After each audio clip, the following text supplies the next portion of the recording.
என் தம்பிக்கு வந்து வாயில் புண்ணு இருக்குது அப்படின்னு சொல்லி சொன்னானா, அதனால் அவனுக்கு வந்து இன்றைக்கி ஒரு நம்ம வீட்லேயே வளர்கிற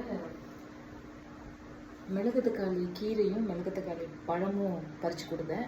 இப்போ கீரை வந்து எப்படி செய்யலான்னு நம்ம பார்க்கலாம், சரிங்களா? இது வந்து பச்சையாக சாப்பிட்றதே வந்து புண்ணு, அது வயிற்று புண்ணு வாய் புண்ணெல்லாம் அதுவும் எங்கள் அம்மாச்சிலாம் அப்படியே சாப்பிடுவாங்க. ஆனால் ரொம்ப கசக்கு கொஞ்சம், அதனால் நமக்கு அது பிடிக்காதில்ல. ஸோ நமக்கு எப்படி ஓரளவுக்கு சாப்பிட்ற மாதிரி நம்ம எப்படி பண்ணலான்னு பார்க்கலாம். கடாயில் எண்ணெய் ஊற்றிக்கலாம். எண்ணெய் வந்து கம்மியாக ஊற்றுங்க தயவு செஞ்சு எல்லாருமே. எண்ணெய் ஊற்றினா டேஸ்ட்டு செம்மையாக இருக்கும், நான் இல்லைன்னு சொல்லலை. ஆனால் அந்த எண்ணெயால் உங்களுக்கு வந்து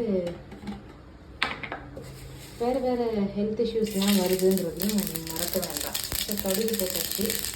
இதில் வந்து சின்ன வெங்காயம் சேர்த்துக்கிறோம், ஏன்னா சின்ன வெங்காயம் மெடிசன் பர்பஸ்க்கு ரொம்ப நல்லது. மிளகாய் போடவே இல்லை.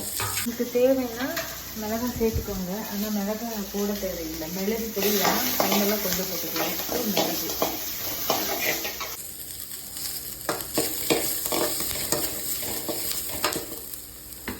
நான் வந்து அப்படியே இலையா பறிச்சுட்டு வந்து கிள்ளி தான் எடுத்துகிட்டு வந்தேன் செடியிலேருந்து. அதை அப்படியே தான் சேர்க்குறேன், எதுவுமே பண்ணல.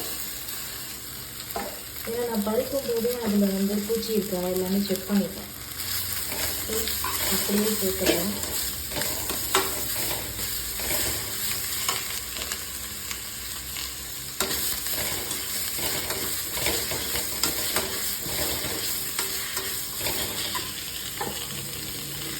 உப்பு வந்து கடைசியாக கூட போட்டுக்கலாம், கொஞ்சமாக தான் நான் போடுறேன். நல்லா சாதத்தோடு சேர்த்து சாப்பிட்டு போகிறோம்.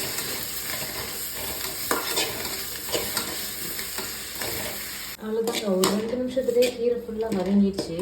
இதை வந்து மாடர்ன் வேர்ல்டில் இருக்கிற யங் லேடிஸ் அண்ட் யங் ஜென்ரேஷன்லாம் என்ன பண்ணுவாங்க அப்படின்னா, இதை நல்லா தண்ணி ஊற்றி கொதிக்க வச்சு வேக வச்சு அதை சுண்ட வச்சு மறுபடியும் அதை எடுத்து மிக்சியில் போட்டு அரைச்சி திருப்பி அதை ஏதாவது ஒரு மசாலாக்குள்ளே சேர்த்து எண்ணெய் அப்படியே தலை போட்டு அப்படியே அது ஃப்ளேவராக வந்து அப்படி சூப்பரான ஹெல்த்தியான டிஷ் அப்படின்னு சொல்லி வீடியோ போடுவாங்க.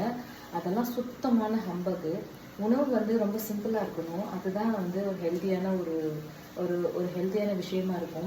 உங்களுக்கு எப்போவுமே எங்கே இருக்கணும், நல்லா ஹெல்த்தியாக இருக்கணும், ஆக்டிவாக இருக்கணும்னு நினச்சிங்கன்னா இயற்கையாக சாப்பிடும்போது மட்டும்தான் அது கிடைக்கும். இந்த அளவுக்கு வாங்கினாவே போதும், ஏன்னா பச்சையாக சாப்பிட்றத நம்ம வந்து ஓரளவுக்கு ஃப்ரை பண்ணிட்டோம். எங்கே இருக்கே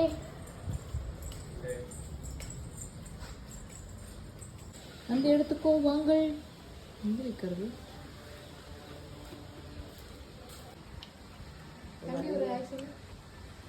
பத்திரம் வண்டியிலே கூட கொடுத்துட்டு